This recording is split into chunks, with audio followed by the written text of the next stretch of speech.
जैसा कि आप सभी लोगों को विदित है, आज हम लोग पहली बार औपचारिक रूप में मिल रहे हैं यहाँ पर। और ये प्रेस कॉन्फ्रेंस जो यहाँ पर एक चर्चित कांड हुआ था जिसमें नगर थाना अंतर्गत बैंक ऑफ महाराष्ट्र में लूट हुई थी, उस कांड में, उस घटना से और उस घटना के बाद समस्तीपुर और बिहार पुलिस की उपलब्धियों से आप सभी लोग भली भांति परिचित हैं। उसी क्रम में ये प्रेस कॉन्फ्रेंस हम लोगों ने आयोजित की है। वर्तमान में इस कांड में अभी तक पूर्व में यहाँ की टीम द्वारा एसटीएफ के सहयोग से कुल मिलाकर 10 अपराध कर्मियों की गिरफ्तारी की जा चुकी थी। आज हम लोग यहाँ पर जो एकत्रित हुए हैं सूचना देने के लिए कि एक कुख्यात अपराधी हैं अखिलेश राय उर्फ गोलाई राय उर्फ गोलू, जो समस्तीपुर के अंतर्गत ही पटोरी थाना अंतर्गत तारा धमौन के रहने वाले हैं। इनका विस्तृत आपराधिक इतिहास है। अभी तक 30 से अधिक कांड, इनका जो आपराधिक इतिहास है वो 30 से अधिक कांडों का हम लोगों को मिला है। इसकी समस्तीपुर पुलिस तफ्तीश कर रही है कि किन कांडों में ये जमानत पर हैं, उन पर हम लोग जमानत इनकी खारिज कराने की कार्रवाई करेंगे।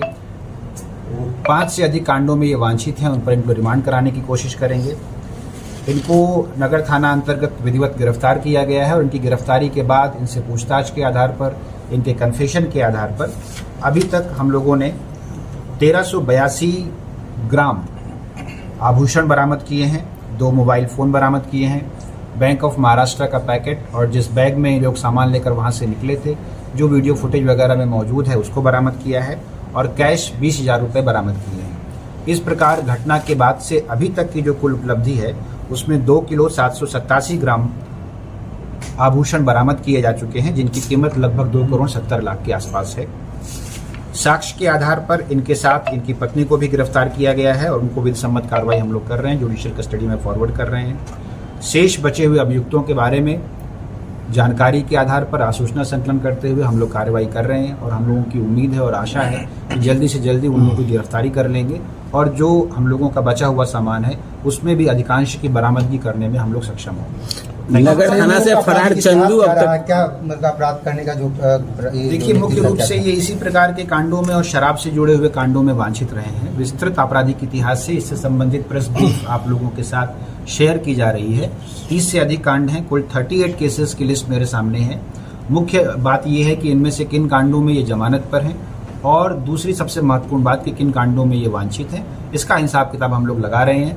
जिन कांडों में ये वांछित हैं उनमें इनका रिमांड किया जाएगा और जिन कांडों में ये बेल पर हैं उनमें बेल कैंसिलेशन के लिए हम लोग भेजेंगे।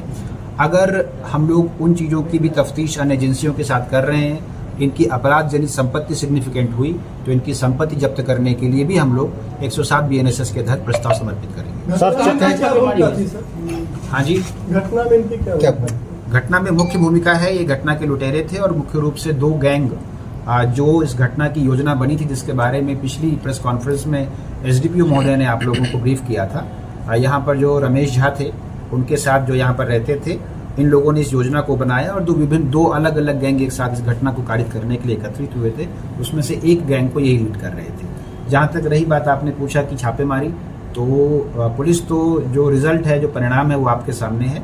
छापेमारी समस्तीपुर अंतर्गत 2-3 विभिन्न स्थानों पर की गई थी, लेकिन जो सिग्निफिकेंट अचीवमेंट है वो जो ये अभियुक्त हैं, इनकी पत्नी के पास से और इनके घर से बरामदगी हम लोगों की हुई है।